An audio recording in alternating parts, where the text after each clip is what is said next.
Welcome, ladies and gentlemen, to SQ1 Champions League Week 10 Day 1. I am your play-by-play caster for tonight's first game, and with me, I have back from last cast, the usual Blade of Souls, or preferably Blade. I'm not gonna do a cat sound again. Hello, everyone. We are about to get into this game, and it is an interesting one.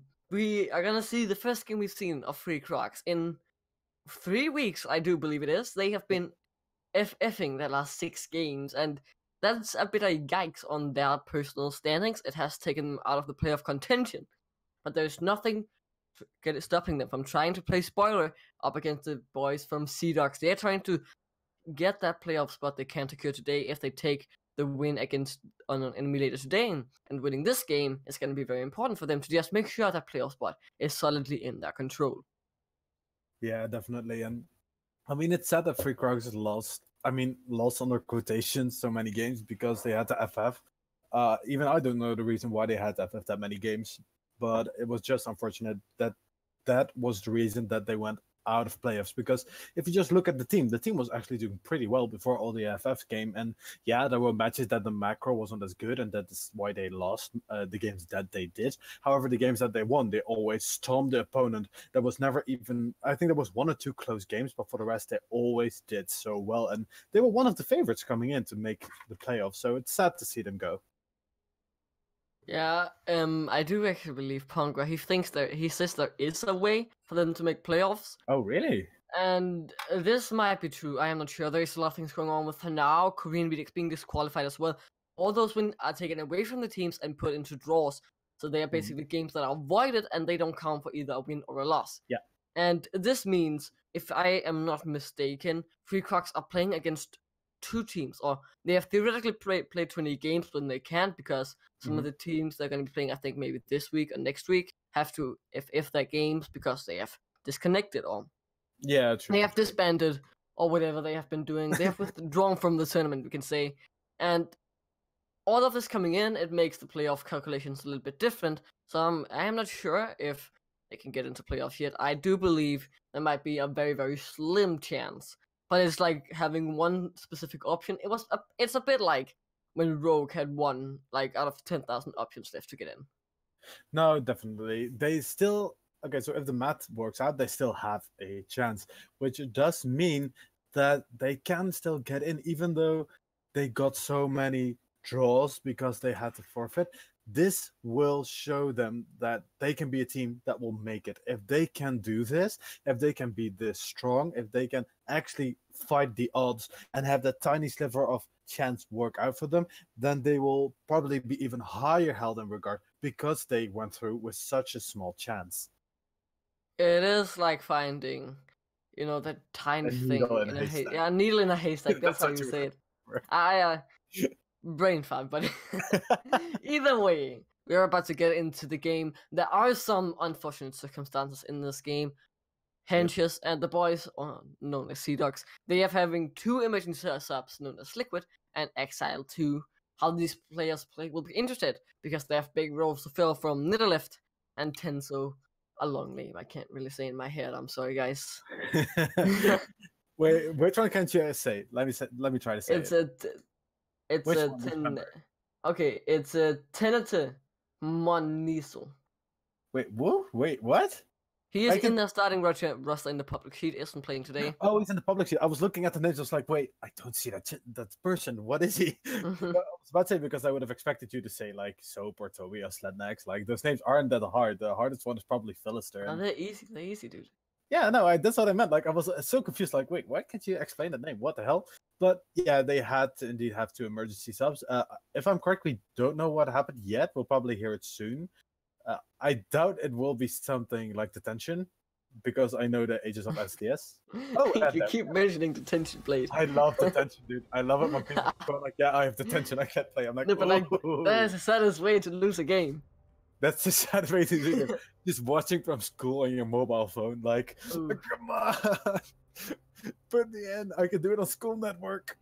Yeah, and there has also been some delays with Henge and the boys, or Seadogs, showing up. This means they have lost their first 3 bans, and we will see that in effect. And if we turn our eyes to the 3 Krugs, our defending Proving Ground champions, They have made some slight roster changes. Esmen, if you know, Psycho is now on the enemy roster. They usually use Dr. Disrespect, or King Disrespect, I think his name is, in the jungle. And he isn't here today. They're putting in Toby again, who is a few ranks below him. So I think he definitely has some pressure on him. No rank shaming. Nah, no rank shaming, but we have to make it understandable. I am expecting him to have a bit of a hard time. You know, he's coming into the team. He might be fitting very well with them. And if you play very well Synergy, even though you aren't the highest elo base, you can play some great League of Legends. But it is a bit, you know, if you take from a diamond player down to a high silver, there are some skill differences there, but I'm interested to see what Toby will pick up and see if he can deliver some good damage. Yeah, definitely. But what I want to point out, as you said, synergy is key, and I've known some champs that actually form teams. There are teams that work together for 3 years, and I have actually seen a silver-based team that had just played with each other for so long. They pretty much knew every in and out of how they played, how they worked, how they would go for a gank. They knew everything about each other, and they beat diamond teams on a regular basis. This solo skill might not be as great, but we have to remember that this is a team game. As soon as a team is better than the other, no matter what the elo is, they can still win. And luck is also a big factor. The team might just have had a little bit better luck than the other teams, but it always comes down to team play. And of course, we don't see bans on the side of SDS, but we do see the Lissandra and the Akali coming in. Lissandra is still meta, very good in team fights, very good with a team that you can communicate with, because this amount of CC and lockdown is just so damn strong. And the Akali has been seeing more of an appearance back into the meta with the changes and the buffs that she got, and she's actually pretty strong right now as it stands in the mid and top lane. She is very strong when you know how to play her. You have changed your rune choice. Previously you could go Phase Rush and a lot of other runes. Basically she was very versatile there, but now you tend to go more towards the fleet footwork to get the sustained back that you kind of lost you lost with your Q before. Wait, what? Really? I've ever seen Akali fleet footwork or electrocute. She's been through Grass with the Undying, she's been through Phase Rush, she's been through a lot of faceless Blade. It is a champion that has changed a lot. It is a bit like previously, sometimes you're this, sometimes you're that, and now you're everything, you know. It's all over the place. Okay, Blade, let's go back to the game and say, we have seen the first pick coming out from the side of Seadogs. It is the Jarvan that can be flexed from both support, jungle, and top lane. I would expect to go into Hinge's hands, but let's see how it turns out. Picks also coming in from the side of Free Krugs at the moment. They pick up the Galio, likely to be the support, but can also be flexed. And the Urgot, I want to see some Urgot. I want to see that machine gun with 0-second cooldown, 0 mana cost, just do so much damage. I mean, so far on all picks, what we know now for Jarvan, Urgot, and Galio, they can all be swapped into any lane pretty much. Jarvan can go top and jungle, Urgot can go top and jungle, Galio can go mid and bot. And what I do want to note is that SDS took Lucian, which does leave Kalista open. Kalista Galio is a super strong bot lane that came from Korea, has since then been seen in LEC, has been seen in LCS, LPL, LCK. We have seen it everywhere, and it's just because it's so strong. The engage with the taunt, with the rent from Kalista, and then you also just have the ulti that can immediately taunt someone on the knockup and impact, which can just make for such a strong combo. And I'm afraid if they don't pick it now, that it will get banned from Seadogs. And just the Lucian bomb lane. I mean, we all know how strong it is. With the Lucian passive, we can easily proc the Bronc stuns and come on. Oh, do it. It's not Slednix, will you pick up this? Come on, Batari. It's one of his most played champions in solo queue. No, that was the biggest debate. That's too much. They pick the pick up for Toby instead. He'll be on a comfortable tank with a decent early game. Will be useful at the level 6 mark, and damn you, Slednix, for trolling us this hard. So this does solidify that Urgot is going to the top lane, because Sejuani is not going top if there is an Urgot there. This will also solidify that Urgot is not going any tank. He's for sure going to go bruiser. So think Black Cleaver. I have seen it before, and it does work. You just take the Black Cleaver, you take some lifesteal, usually the Death Dance, so you don't take as much damage because of the Death Dance passive. You go Armor Boots, and you build something like a Stone Plate, and your machine gun will hurt like crap. And I will be very surprised. I think SDS has bans again because they do, and they are immediately banned. Smart from SDS. Smart choice for them. I would be very disappointed in SDS if they don't ban the Kalista. Pongra has played it. He has done well on the pick, and it's so strong with Galio. So we will now see what Liquid is gonna ban. And I hope I seem to be all about these mid lane bans so far. Yes. At least from the side of Free Krugs, that banned technically 5 minions. Oh god damn Maybe it, they 6. took LeBlanc away. I want to see Sledic on LeBlanc. That is a dirty sight to see. If you haven't seen it before, played earlier in the split.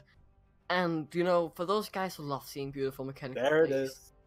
it's great to watch. And watching someone dance run a Kalista, popping people with 1000 damage from your E or your Rend, is also a beautiful sight to see, and they pick it up. As predicted, Galio Kalista is like, Oh, silence is wait. open. I Oh my forgot God. about that. Do it.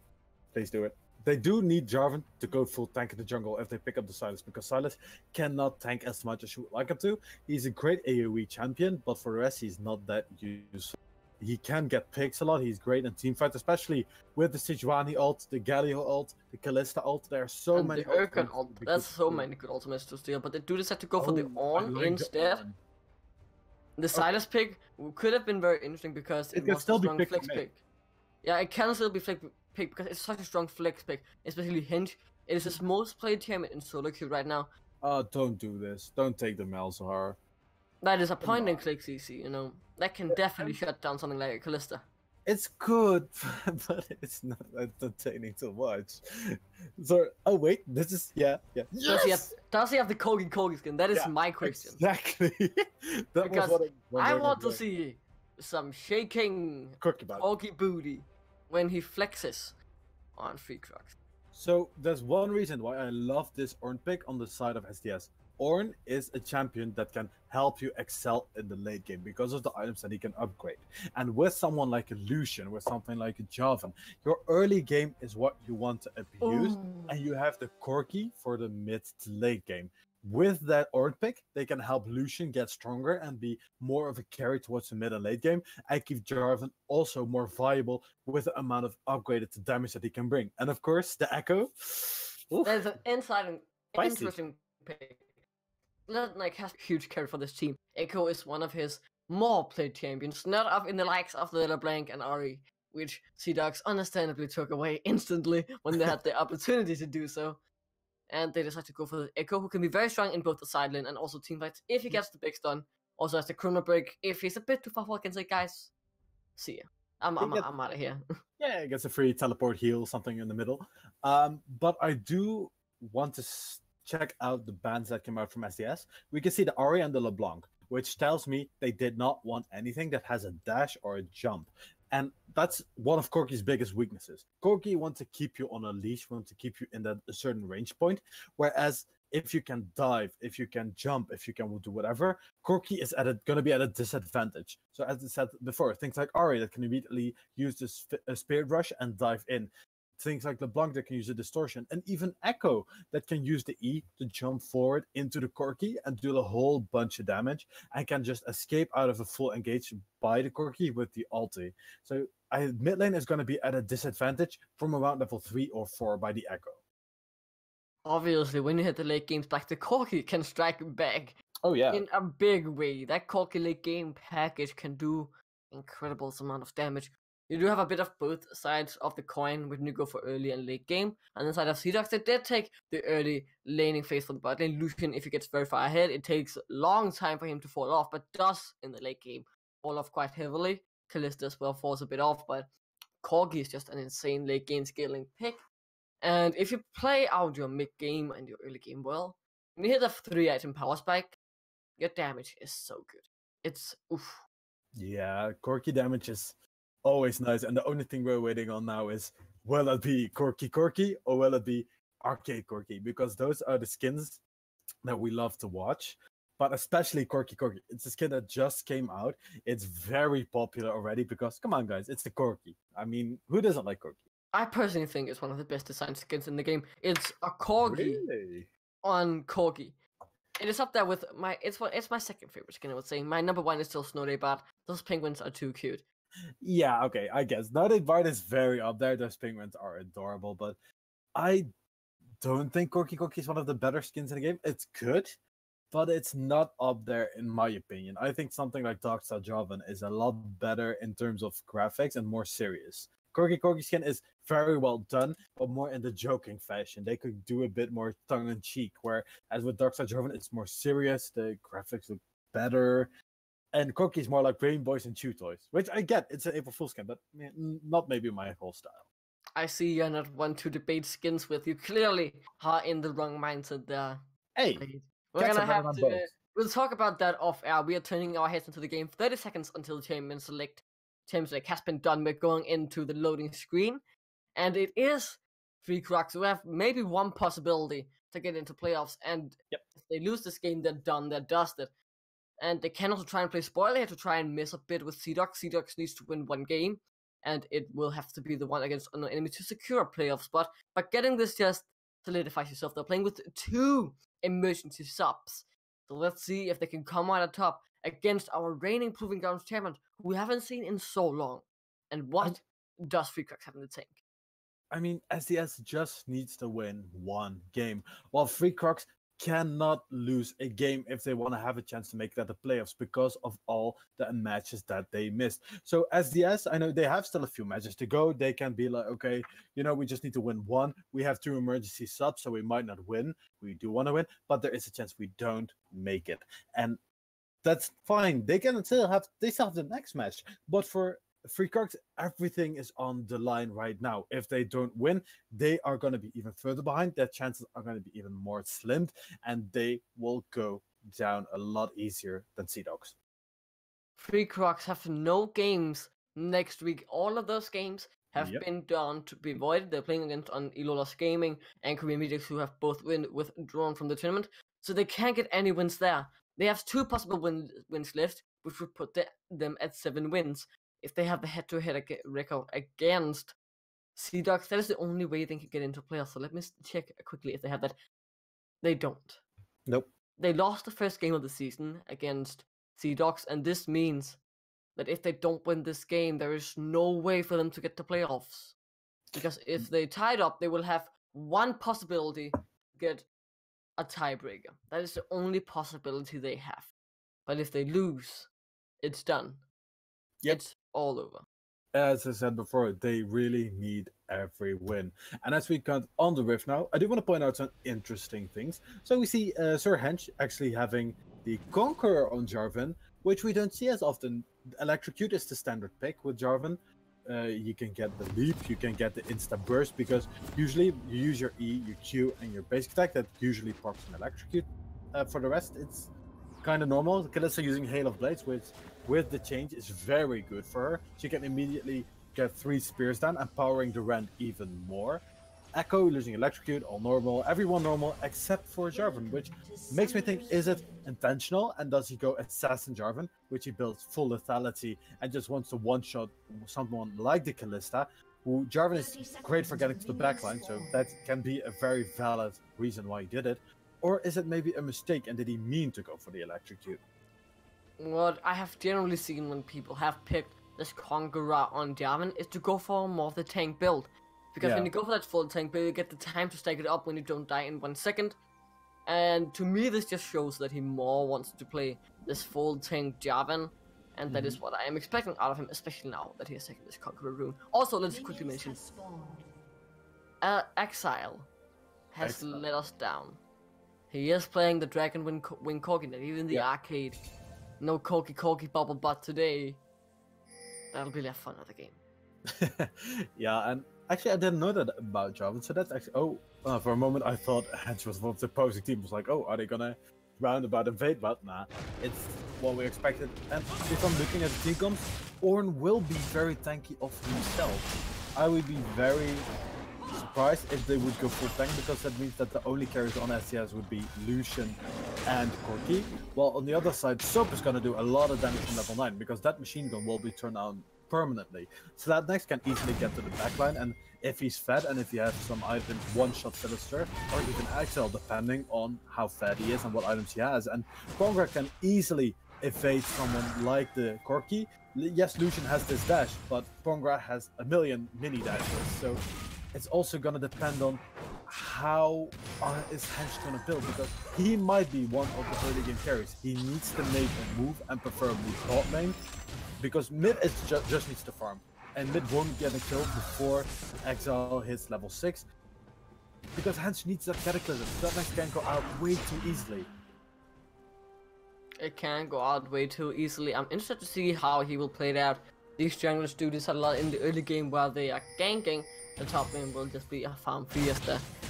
It seems, you know, when Soap gets at level 9, he can decide to max his W if he has gone that the way. It's not so seconds cooldown when it's maxed. And that is an interesting thing to see, just permanently running you down with that shotgun. It is a tough sight to see if you are getting run down, but it is also very fun to see if you are spectating. The good thing about this matchup is actually that the Ornn lost his shield in the mini update of him, so that helps Soap get the damage to even more, because now he cannot defend himself against all that Gatling gun damage.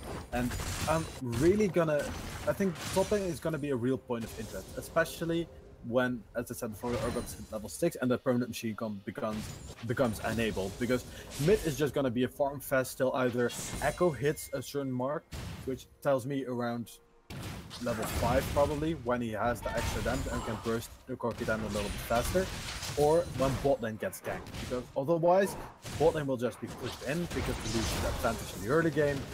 Toby can actually make something happen around level 4, level 5, and as he needs to do it before Memel hits level 6, because when Memel gets that ulti, when Memel has the Glacial Figure available, then ganking with Toby, who won't be level 5 before they get it, who won't get level 6 before they get it, will be at a huge disadvantage. There will be at a bit of disadvantage. The lanes are going all smooth sailing so far for each of the teams. There are a few serious differences here and there, but it's all quiet until Hench decides to go into the mid lane. He will knock up with the flag, and Drag Sledlix is on the run. He has used his flag. The Corgi picks it up. Didn't even need to flash after him, man. That's a good trade from the side of Seadogs. Slednax actually making a huge mistake that cost him his life. He used his E, the jump, at the same time that Hench knocked him up.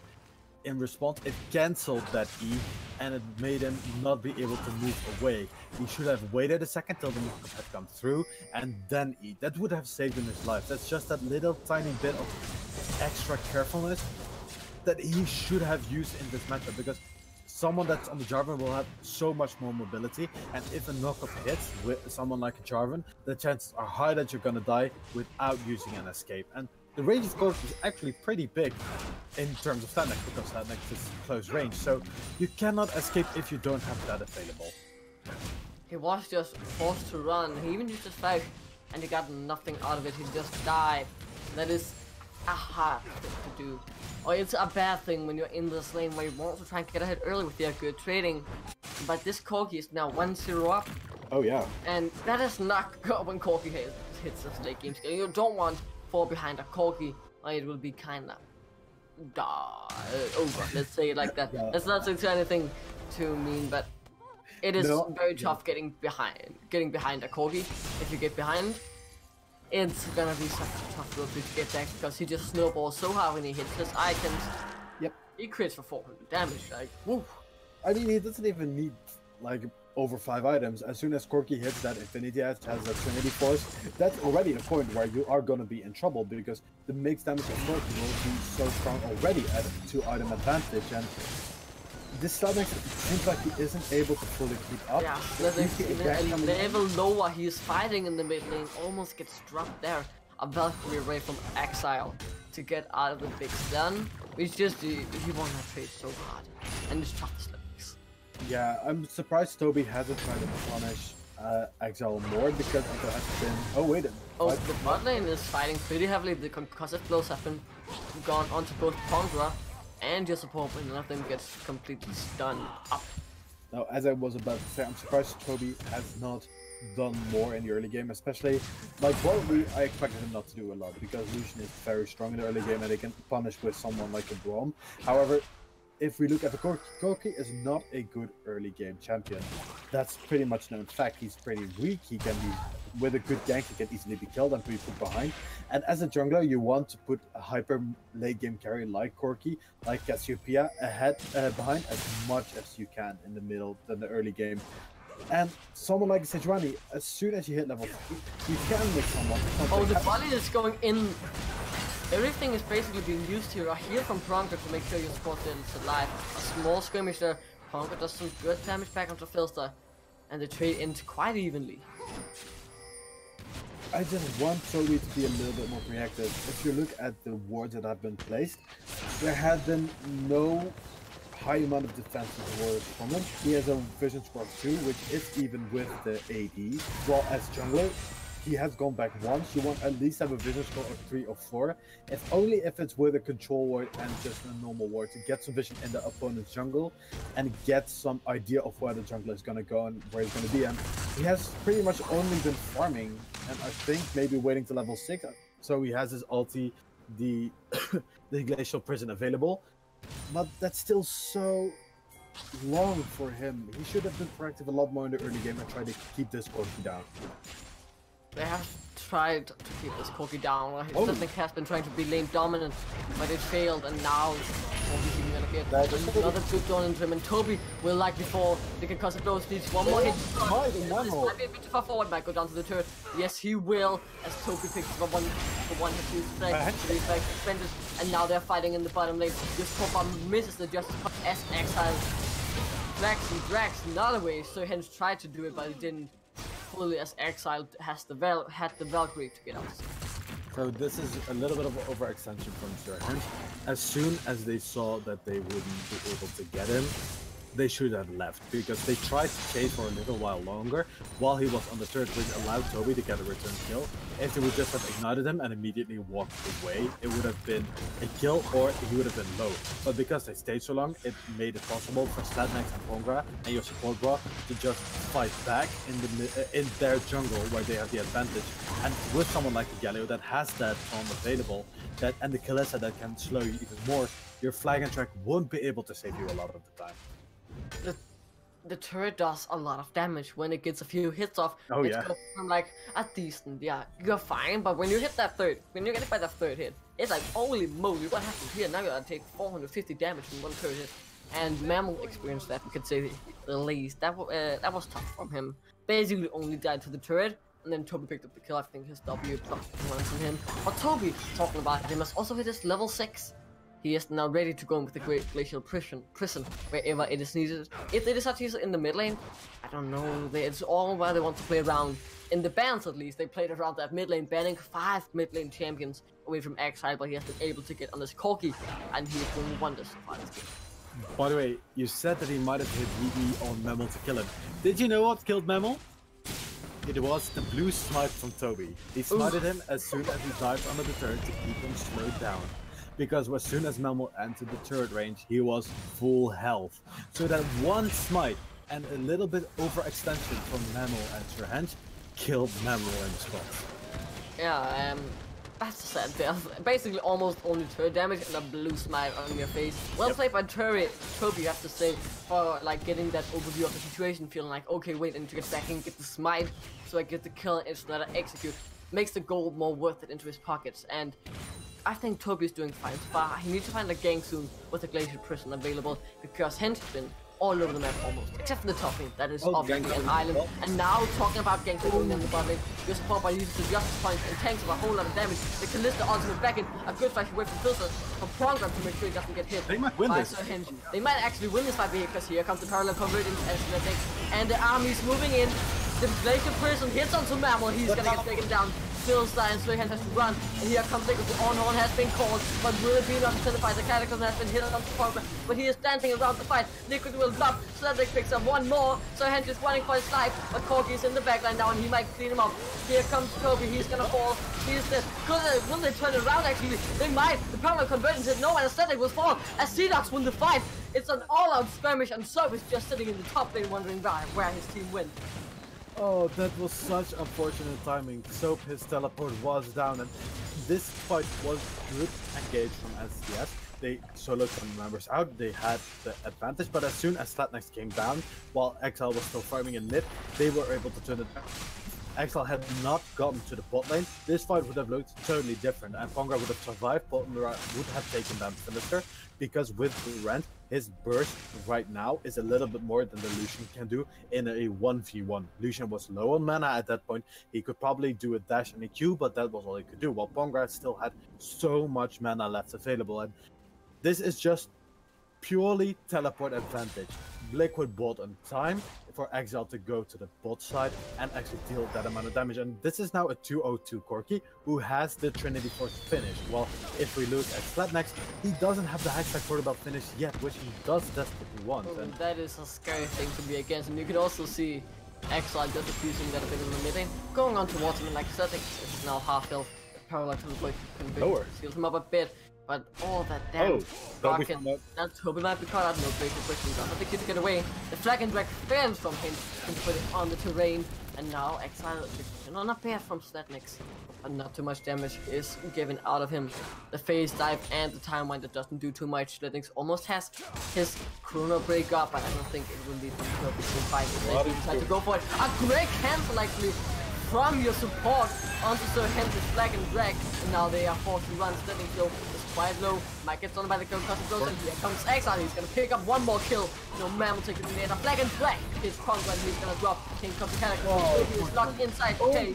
The Justice Price breaking just support by won't be justice for him as he will drop. Now Toby is next to board. They died this turn, and it seems like I've seen this movie before, and he survives with a sliver of HP as that second tier 2 bot lane turret is there to keep him safe. Hanji was so sure Toby was gonna die that he backed off, and Mammal did the exact same thing. They both thought, oh, the other will get it, I won't take it, and that cost them the kill on Toby, which is which has the chance to make such a huge difference in the next team fight, because Toby's ultimate is up again. So if they are able to pick someone out, Toby will be able to beat it on time because he didn't fall in the last team fight, and this can make the deciding factor in a huge team fight that might be coming up. And if we just look at the top side, Soap is just casually farming. He's just keeping on the top side. Yeah, he's putting pressure on Liquid. He can do this because he's just split pushing. He is pretty much split pushing. He is not getting answered by Sir Hanj or by Exile. Nobody has been to top at all. So Liquid can handle this. Liquid only has armor items. He has the chainmail, he has the chain vest, he has the ninja tab eyes, and he has the Bambi Cinder ready for use. But in the meantime, he has a Black Cleaver that will shred the armor that Oni is trying to build up. He has the ninja tab eyes because, to be honest, Sir Hench will probably be the only one in the mid game that comes stop to try and stop him. If this keeps up, Soap will just keep split pushing and get those turrets on the top side and be a huge team fight menace in the mid to late game, because that machine gun is on permanently now. Yeah, that machine gun, it is on permanently, like you said, and that is a lot of shots getting put out from Soap. And he is the one with the only lane who has a lead on the side of 3 Krugs. He is sitting on about that 1k lead, a bit more. And in the other lanes, they're a bit behind. Jungle 400 go behind. Mid lane very far behind, but now he's going with the trade. And the bot lane, Ponga, what are you doing?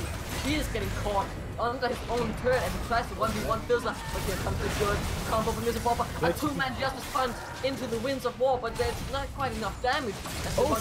But here comes Soap. This time he has a TB, baby, and he's gonna get killed to Mammal. The snipe misses. I wish that snipe would have hit. That would have made a beautiful highlight. The teleport into the kill, into the snipe would have looked amazing. And this turret is gonna fall very fast due to the machine gun that can be kept on permanently from Soap. It's just unfortunate that they didn't have the biggest part of the wave. However, the team of SES is nowhere near this turret. So this does mean that the turret is gonna go down for the side of the turret. Soap has actually decided to not max off his machine gun and had to go for the corrupted charge instead. So his purge is going to be fully friendly. It's not on that still taking cooldown. But you see, and they're trying to get something back on the top side. And they are fighting their everything point. They corrupt. It's no break. So guess what? It also stole the Rift Health. It got both Henge and the Rift Health for the boys. And now 3 Krugs got a 1-for-1 trade and a Rift Health on top of it. They might have lost those 2 kills, but they got a kill back, so it's still a 1-for-2. They only lost 1 kill. Yeah, they only lost 1 kill. Oh damn! Yeah. So it's 1-for-1 with the advantage of a stolen Rift Health. which is perfect. That was played so beautifully by Toby and Slednex. Slednex was also, as you said, able to get out, which means that Herald was also picked up. This just means that the event is gonna be on the side of Free Krugs. If they can activate it, preferably in something like top, where the turret is still standing, mid will be maybe a problem because it's easier for most members to get to, and you cannot go away as soon as it's popped, so it can easily be cancelled by someone like the Jarvan with no turret close to it. This can go really well. Oh god, it can also go really bad for the front up here. Oh, they yeah. might have been looking to dive in, but decided not to. I got a bit scared for a few seconds there. Slednex is getting a bit back in this game, is still 1.5k behind from Mr. Laner. But the more items you get, the more useful he becomes. He does deal some good damage with the Chrono Break. And also that face dive forward. That was a great thing to witness in the top lane, killing both Hench and getting this deal on the Rift Helm. Toby is now sitting on it, and Toby has been performing well this game, I would say. When you look at the ranks, you think, oh, it's gonna be a tough game for him, but he is playing well, and I am so happy to see this guy doing good work. Coming as a substitute, you have a lot of pressure on him to live up to the previous player in your footsteps, and he is doing well right now. He is the liability to the team, hitting some good glacial prisons, and even still. Oh yeah, for sure. And again, I just want to point out how strong this Urgot pick is already looking. Yeah. He might be a little bit on the squishy side, but look at what he's building. He took up that. Oh, Slednex is doing a lot of damage in the mid lane for Oh yeah. like, I mean, you know what getting the Aqua does, further, right? he's getting more and more back. Like, he can go in, he has the gap closer, and then actually, okay, careful. Toby's around the corner, considering to go in, but does not do it this time. Goes away. And more and more members of Seadogs actually coming down to this mid. It's time protected. Your support while it takes a Winter's Fight to the face from Mammal, but nothing more there. As I just cleared some mission, 4 men will arrive in the mid lane from the side of Free Krugs. Yeah, definitely. I'm just waiting to see what fight will happen in mid, because we all know there is going to be a fight, and Toby... Oh, it is happening here. He goes on the other hand with the Glacial Prison. He's gonna get stunned up, taunted up, has no way to get out. He has to flag it back, but it's not gonna be enough. Toby might not fall. He has to flash away. The Callista ultimate pulls him back in. That was a fade call for sure, to make sure your support didn't die. That's the way to be safe, but then again, it's a 150-second cooldown. Now they don't have it from the Drake, that they will now try to kill for themselves. That is an ocean.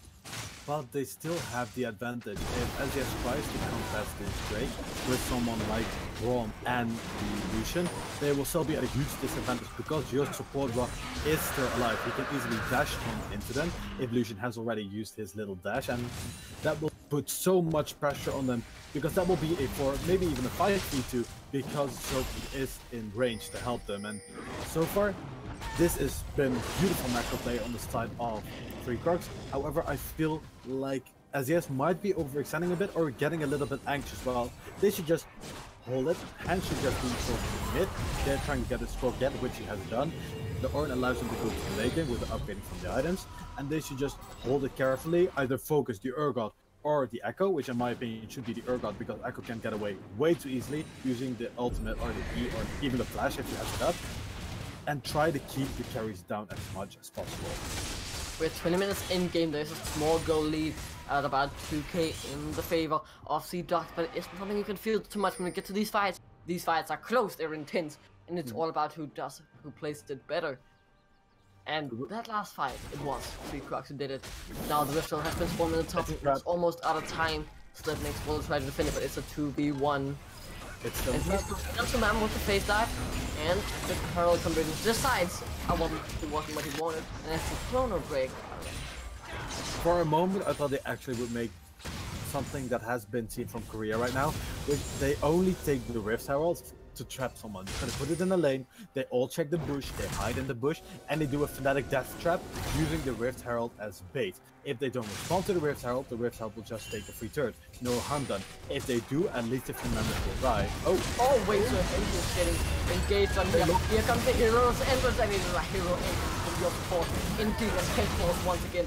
Here comes everything to try and disengage from Mammal. He will get out this time, thanks to the but he might try to re-engage, because here comes Exile, and he has a lot of damage, and they will use it all to kill down Lunar support, but Slednex misses.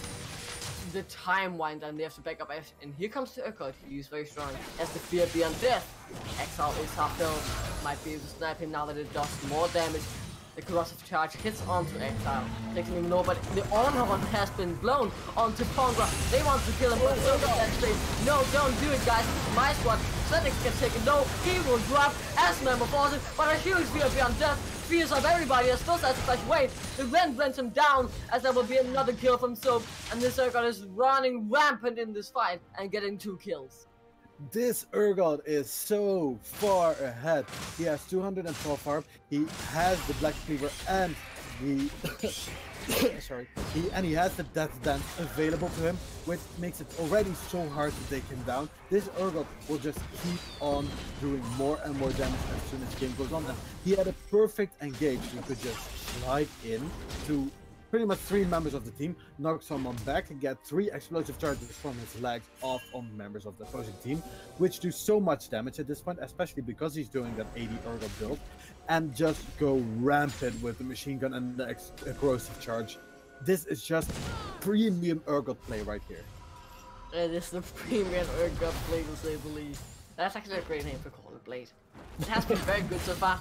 You know, he didn't have his TP when he TP'd back to lane, and that surely got him an advantage in the other end. They might have lost that one fight in the bot lane because of no TP, but now he is so far ahead in the CS department. He is 2,000 gold ahead of Liquid. He has so much damage, and he brings a lot of fear to the side of Seadogs. Yeah, Seadogs is pretty much being kept on a leash and on a timer. This Urgot will only get stronger.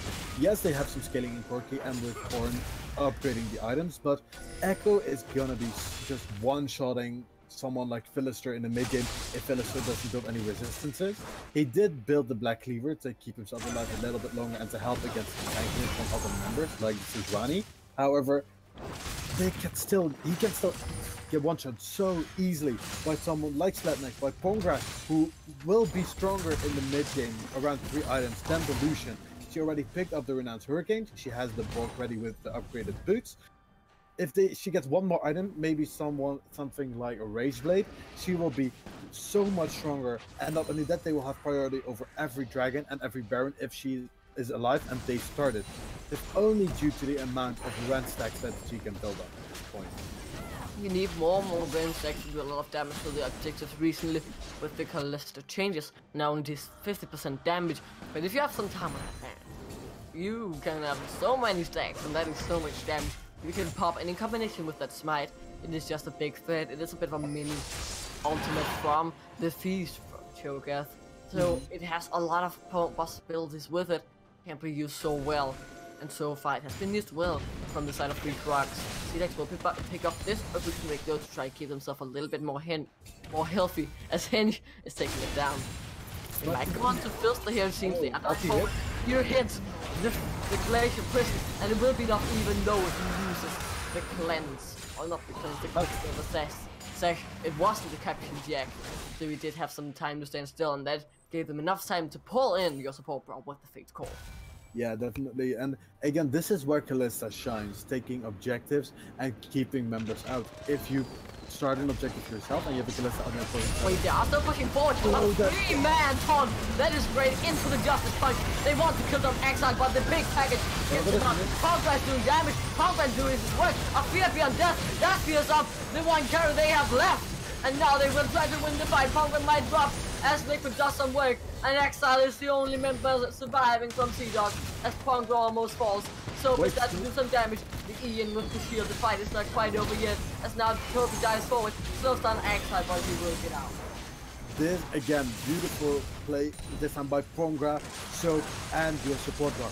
That 3-man taunt gave Soap the time he needed to teleport him down and get some work done. In the meantime, Pongra was dodging every skill shot that we could have seen. Yes, he did get knocked out by Sure Hands. Yes, he did get Cataclysmed, but still, he just can jump out of it using his passive well. And not only that, that kept him from going down. He kept being alive. He kept throwing as much as he could, using the Borg to heal up and keeping himself alive, which helped him so much in the last kill, which Soap did take. But even with that fear from Soap, where he hit 2 members, it just turned the team fight around so quickly. And this is not something you want to see if you're a member of SDS. You want to pick someone off. They keep doing the other way around. FEK seems to become the hunter instead of the hunted at this point. I also have been informed that one of our games has been finished. CBA did take down unknown enemy. Oh, wow. And that is gonna be... I am actually not sure if that means that unknown enemy are out of BIF contentions. I still think there is a way if we go on... they basically have to win both their games, and now Seadogs have to lose all their games to give it a chance at keeping the dream alive. So if you are an unknown enemy fan in the stream, you know the tier 4 is here, boys, from the free Krug lineup. And also, obviously, able to momentum back to the next game, but now there is a fight breaking out. Everything is being used to try and get onto counter. The concussive blows has been dropped, but he has another friends like he won't be able to use them as he won't take down anyone. It's gonna be a 2-0 in favor of Krugs, but here comes the backup. Seadogs is in and he has some damage. He will take down one, gets stunned up now. He can't use the ultimate and he will die. As the concussive blow stuns him up, and a 3-for-1 trade in the favor of Seadogs, and oof. If you're an unknown enemy fan right now, that is tough. An unknown enemy fan? An unknown enemy fan. I was making the unknown enemy. The unknown enemy, they're cheering for free Krugs. Okay, like that. Yeah, so this did indeed hurt them, but I think this was just a bad play. Wait, get took steals. Not that we can do it. Can't get into the pit. Oh, that's silver. He dives into the pit. Will he be able to steal it? Yeah! He steals the Baron, and that keeps the hope alive for free Krugs. And unknown enemy still has a chance. If you are a fan of them, this is so important. He comes in as a substitute. He steals the Baron. There is no way. There are gonna be so many clips of her for There is no way that you allow that to happen, and he steals it from the owner of Seadogs. If he has secured that Baron, that would likely have meant them in playoffs. Yeah, that Baron would have been putting so much pressure on free Krugs. And not only that, this is just Toby showing that yes, he might not be the highest elo, but if you can communicate as a team, if you have practice as a team, if you do what you do best, which is play your style, you can just win these games, even though you are technically at a statistical disadvantage. And this may actually be the winning play of both teams. This could be the decider which team wins, because Soap is going to split push constantly. With that Baron buff on an Urgot that's so far ahead, who has a GA, who has a Spirit Fissure, and who has the Death Dance, this will just allow him to do so much more, and this will force them to react, which allows Slatnax to push top, which allows the 1-3-1 comp to get to full fruition. I am almost at a loss for words, Blade. That Baron steal was insane from Toby, and I can't get my mind over it. He's having the game of his life. Imagine the pressure you're feeling coming in as a substitute, and he shows up big time to try and play that spoiler game and keep the slightest hope for free Krugs alive. And now Hens is going on to your support, bro. A 2-man torn from the shield of the Ram, knocks him up. Toby is going in front, and he might get taken down. Oh, misses from Liquid. Toby is one hell of a tank. Takes a lot of damage for the Will Drop in the end, and this will seem like it will be the Drake in favor of Seadogs, but Seadogs, he's in the top lane, does not the Baron buff, but he is pushing, and trust me, that turret will die quick into a late game echo, and now they're trying to do the same in the bot lane. What is Seadogs gonna respond? There are 3 men in the mid lane. 3 men are pushing on towards the bot. Wait, they're gonna get a free turret here. I was about to say they might even get 2, because how low the top turret is. The top lane, is it gonna die to minions? Yeah, it is. 2 turrets. That was a great macro play. A great macro play from free Krugs, but a very bad macro play from SDS. SDS focused themselves on a tank. That's not what you do. You don't focus yourself on the tank, you just don't go full ham to capture the tank, because then other members of the team can just commit to the split pushes and can easily roam around trying to get any other objective that you cannot contest because you're that full in the fight. And if we look at the Drakes, pretty much even. However, I do prefer the Drakes that free Krugs have right now, their team comp. Those are 2 oceans. They are ahead at this point in terms of gold and in terms of objectives. They have 2 turrets more. If they can't stall out, those trades will help them so much more in the long run than the members of the side of SDS can use. Pongra wants to stay healthy, Slatnex can easily heal himself, but with that 2 Ocean Drake advantage, he can do even more. And yes, Philostar got an upgraded item from the orange just now, but I'm just questioning if that will be enough, because at this point it looks like a 5v5 will be lost by the side of SDS if it gets engaged. It is so close, but everything is almost dead even. We're 30 minutes in, it's all about the execution. Our late game scaling on both teams. I am so impressed by Toby this game. Like, he is a madman, and so is one as well. Everyone has to show their best side. You're feeling so much pressure if you're Seadogs right now. Losing this game is not good for you. You are still sitting comfortably to get that playoff spot since unknown enemy lost. But it is a big oof losing this game. And it is so much pressure. You feel so much. You just lost the Baron. You're dead even in the game. You're trying to secure your playoff spot. And everything just seems to be going against you. You have 3 man versus 1 on the Baron. He still managed to snuck into the pit and steal it. That's a big mental or yikes, or whatever you want to call it. Mental yikes. I like that. Now, I do agree, and I would even say that there's more pressure on Free Krugs than Seadogs right now, as you said before. Seadogs is sitting pretty comfortably. They only need 1 more win, but Free Krugs has pressure everywhere on the map. And if we look at the itemization from Toby, he is building very smart. Of course, you would go for the Gargoyle Stoneback so you can team fight easier, but then the immediate Randuin's Omen, making sure that you respect the mid lane. And, oh wait, a fight might happen here. A fight is happening. Ponga almost dead. As it's like the way the hero's entrance won't be his hero this time. And now they're losing 3 members on the top side as Seadogs win that fight comfortably. Seadogs is in the mid lane, not getting anything. A 2-for-0 in favor of Seadogs. And everything is dead even. Yeah, a very smart 3v5 for SDS, but it does mean that another objective is going down in the mid. This turret the top is 3 man, they're not backing blade. They might want to go for kind of a base range. I think so. That's gonna be too bold, isn't it? Yeah, they want to get the turret. They want to get something in exchange, because if they don't, this was only 2 kills for 2 turrets. Oh. And Soap is just pressuring slowly and slowly. He's bleeding out the opponents. However, because they have to disengage, they need to react, because otherwise, if they don't, they might lose inhibitor. They might, because their backs are getting... Oh, they're canceling the backs. That's a great play. Sledning's almost dies. The Unknown comes out. Good. Oh, the prediction. Perfect time to keep him alive. The Chrono breaks safe, and this time for your support probably will fall down. The inhibitor doesn't die. Keep me in from Soap. They might turn it around. Sledning goes in, takes him down. A fear beyond death.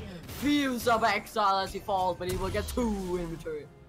But this means that the Urgot can keep pushing bot, and he now he's at a point where he will be contested, because if they don't, they either do one thing, they take Baron or they contest the Urgot, and one thing, no matter what you pick, will lead to an inhibitor being taken. If you take the Baron, you have to at least put 4 members on it, because the 4v4 from Free Krugs is stronger. So if you put the 4 members on it, that means that Soap will get the bot turret. No questions asked. Wait, they're 2 men currently. Yeah, but they can, because of Kalista passive. Yeah, but what if Hint gets there? Will this be another steal? Or they're coming in, it's gonna be a 2v2 jungler and ADC versus the boys. Who will win it? They can't get the Baron in time, they're gonna have to turn. Galio has his ulti up. Toby is half of that diving onto Ponga. Ponga can't get out of the pit. There he does. He gets out. Toby decking out himself. Another Baron is at half health, so he looks like Toby to try and get in, but he is half health. Will he be able to get into their life? Ponga almost dies. He falls as a huge pit takes him down. Can Toby beat it? Miracle worker. He still has a chance to try and steal it again. Now has to pop him up. Oh my god. Wait, he's telling us to Hence could die here. He has no damage, but here comes Sosa. He takes down Toby. This will be the Baron. There is no smite from the opponents. Aesthetics has to get in. Can he get it? Hence gets the Baron this time. No, Filster picks it up. And here comes dies to support block. And things are looking oh so good for Seadogs as they're turning the game back in their favor. Sub is still pushing in the far lane, but this might be game as there are 20 seconds on Pongra and they're marching towards the base. So I get what Soap is doing. He's being the eternal split pusher. However, at this point in the game, that might not be the smartest idea. If he would have been with Sledgehammer with Pongra, with your support role with Toby, if they had all been with that Dragon Pit, they would have been able to do so much more. But now I'm afraid this is gonna be the game because of... Conrad's back up, can they do it? Soap is on his way back, the Nexus is exposed, Hens is hitting it, but is it enough? Everything gets called down, the club is here, and the big battle, it's a victory for Seadogs in 36 minutes. They are getting ever closer to that playoff spot, and knock 3 Krugs out of it. This was so unfortunate. This was a miscommunication maybe on the side from Soap. He should have been there, or it might have been an underestimate from the side of Krugs saying, okay, we know we can do this. We know we can take it down so fast, but they didn't have any Mountain Drakes. They didn't have vision in the blue side from SDS. They didn't know that they were coming. Otherwise, if you would have seen them come, you might have seen some more pings coming in from, hey, help, or Soap might have been able to teleport in the pit to try and help them. Because if Soap had been there, Soap is a huge part of that damage, together with Setnex and Pongra. And only Pongra was there with Toby. Toby's not going to do any. He's the tank. Pongra got taken down. You need Soap and Slednex there to contest, and they just weren't there. I do believe now that 3 Krugs are out of contention for playoffs, and if I am not mistaken, there is now just one single way for Unknown Enemy to get into the playoffs, and that is just getting a tiebreaker. And this way is Seadogs has to lose the game coming up, brought to you by Viper Rune, or Viper as we prefer to call him here, and CJ after this break that will be coming up soon. And then Unknown Enemy has to win that game. Unknown Enemy then has to win their next game against Lagang Ma in the next week, while Seadogs go 0-2 against Team Alpha and Royal Reapers. Yeah. It can still happen. I see that possibility happening because Royal Reapers are 2 strong teams. But Unknown Enemy has to beat Lagang Ma and Seadogs. It's going to be a tough road for them if they're going to make it. But with this victory, Seadogs look so close to getting into playoffs, and what a run for them it would have been. We have to give out our MVP votes before we round up this first game, and I'm going to have to put mine on Toby.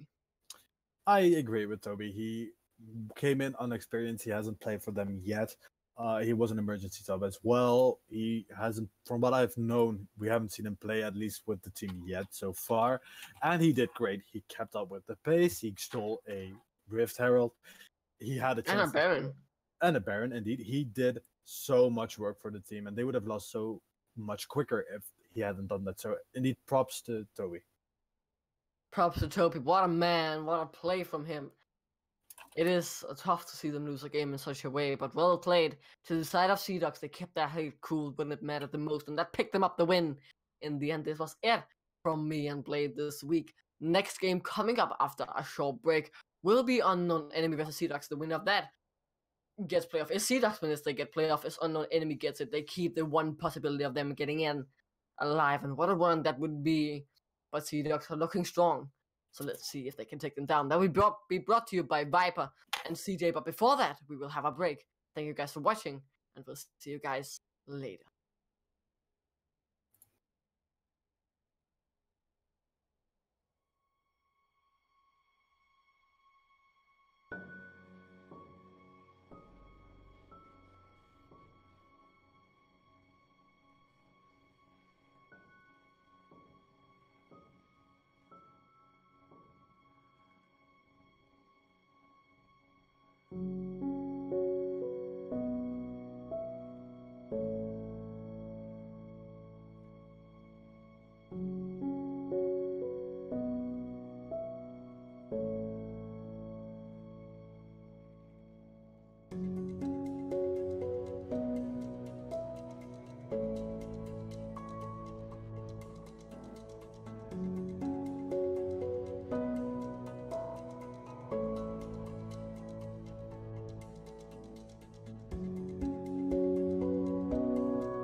Good evening, ladies and gentlemen, and welcome back to the SQ1 League. My name is, of course, Will Viper and Whittingham, and I'm joined by CJ for Viper and CJ's Power Hour.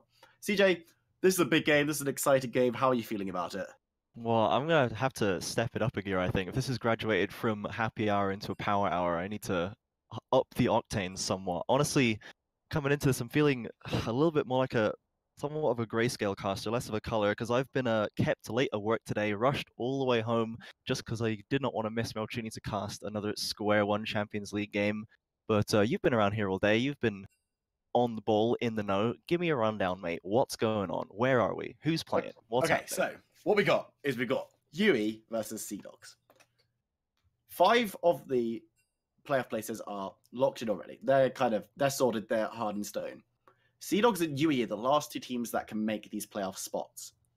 If my maths is correct, well, I say if Duckling's maths is correct, we had a little chat with him after this game. So basically, what we think is that if Seadogs win this game, they're in playoffs. UE are not in playoffs. That's just cut and dried. We go into last week with nothing on the line for either of these teams, because I don't think either of these teams could get relegated anyway.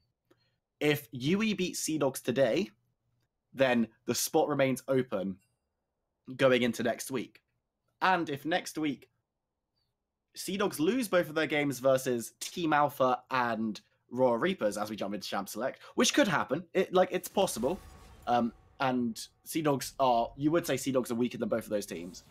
And if UE then beat their opponent next week, which is Laoganma, which is pretty challenging, that's quite a mountain to climb, then that would create a tiebreaker between UE and Seadogs, which would mean that they would then have to play against each other for the playoff spot.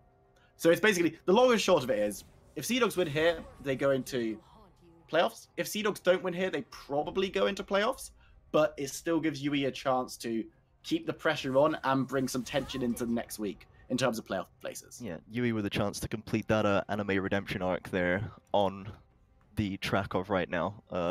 So let's go into this champ select. Let's catch up with what's been going on screen here. We see the Urgot ban coming out very quickly. Urgot jungle is very much in vogue right now and creeping back into top lane as well. Hench has been playing that one a little bit recently in his match history, so definitely a good job to take that one away. Followed up by Illusion on Morgana bans to round out the first 3 from UE. Very standard bot lane bans. Interesting to see a Morgana ban. Sneaky Teapot. Normally I would have expected something like an Alistar ban, and I think that he's more impactful in general on that champion, but Morgana always good value as well. SDS's bans being Riven taken away from Rivin, the top laner, and then Talia, which is an interesting one. Not a particularly common champion right now. Maybe sneaking back in. The damage is definitely not to be sniffed at. So we'll have to, and maybe that's taken away from Psycho. Maybe he's been picking that one up, and then the Jarvan, a very standard ban in itself. So how do you feel about these ones overall so far? I like the look of the bans going forward. Obviously, Morgana and Urgot have been really abusable, and the Lucian is always a very, very strong pick. You kind of need to, on blue side, you kind of need to take Lucian or Braum off the table, because otherwise you're just giving away the most dominant bot lane in the game to your opponents, and neither of these teams are going to want to do that. Riven, obviously, banned against Riven. J4, a very strong, flexible pick, top or jungle. The Talia, as you say, is an interesting one. I don't know if that's a target. Talia is not a brilliant champion at the moment. She's not really sitting anywhere, but I'm looking at these picks down here. Let's stop talking about what we're not going to see, and what we are going to see is going to be Lissandra, Zai, and Rakan over on the side of UE. A really, really strong set of 3 champions. Lissandra is due some nerfs, but she's not going to have them yet. Zai and Rakan, obviously, that amazing combination in the bot lane. And then we see Silas, Sejuani, and Ezreal is going to be knocked in. Ezreal I haven't seen for a little while, but Sejuani and Silas obviously have just been dominating all over the map. What do you think of these picks, CJ? Well, we saw Hench take down a Sejuani last game on stream on that Jarvan. Obviously, the Jarvan taken away by the side of SDS. This game, they are going to lock in the Sejuani for themselves. Very good Hench champion. Strong tank line, strong engage. Good shot callers can make very good use of this champion. And Hench is absolutely one of those. So that's a very standard, understandable pick for him. The Philistore Ezreal is also very common as well. It's not a champion you see so much since they removed the double tier build from the game, but Philistore is a long-time Ezreal player. It fits into his playstyle very well. He's not normally one for openly dominating the lane, very much someone that is impossible to beat in lane. you can kind of shove him in, you can maybe stop him from getting ahead, but you can't really ever push him out of that lane. He's just very good at playing safely while maximizing the value he's getting out of that time. So Ezreal is a perfect champion for that, and there are some interesting builds related to this champion now that we might see the Seraphs sometimes being replaced by the Luden's Echo as a third item, if you really need AP heavy. So we'll have to see if he pulls out any of those, or if he goes for a more standard Blade of the Ruin King third item.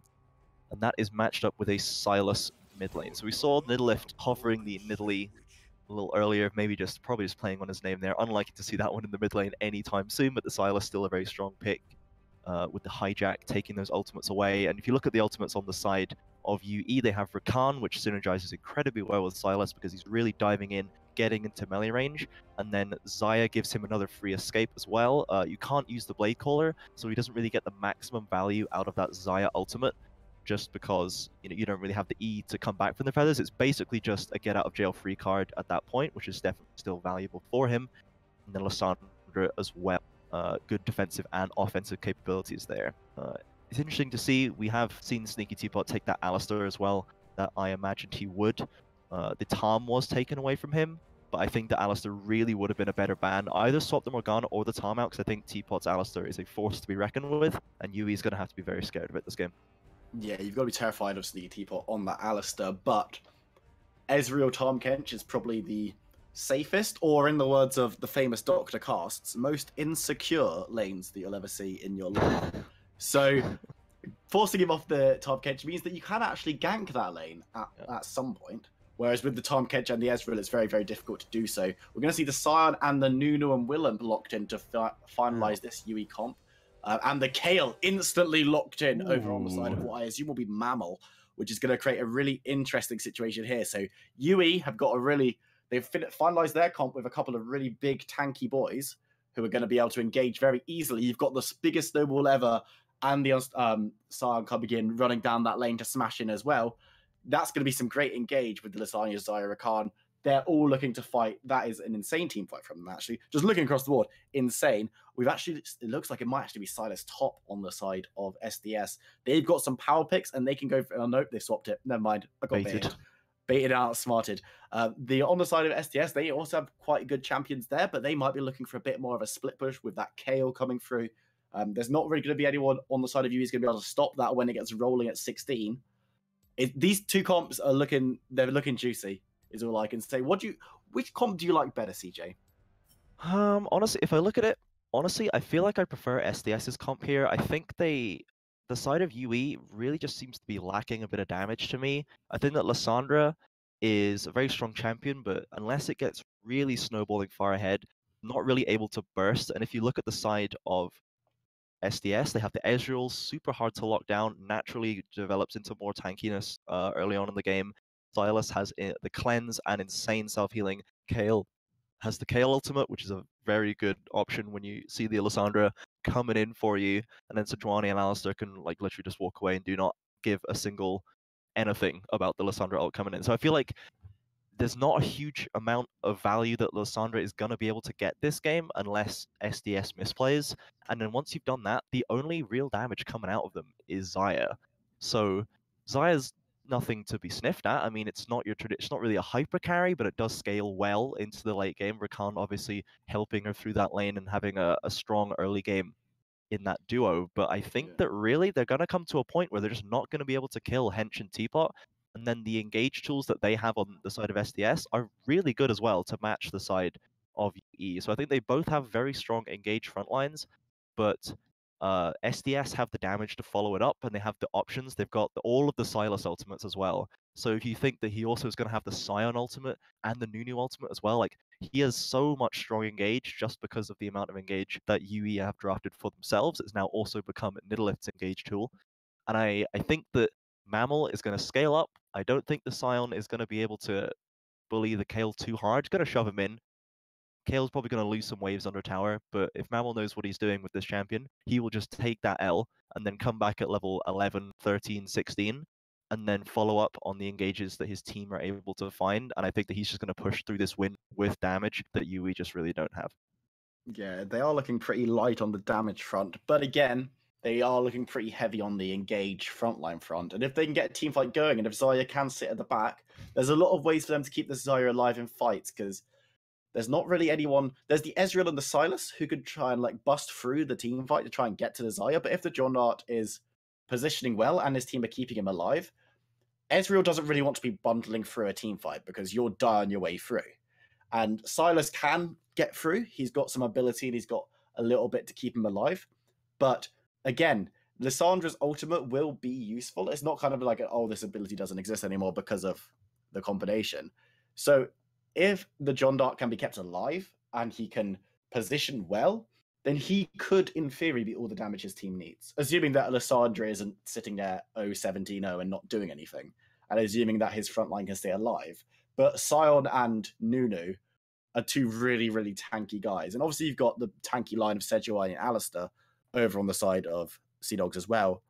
But I can see UE maybe pulling off an upset if they can get stuff rolling early, if the San can push in and maybe get an early tower, if they can then roam, if you've got forcing these team fights around objectives and grabbing these objectives early, rather than letting the Ezreal really into the game, rather than letting Sylas into the game, rather than letting Kayle hit level 16.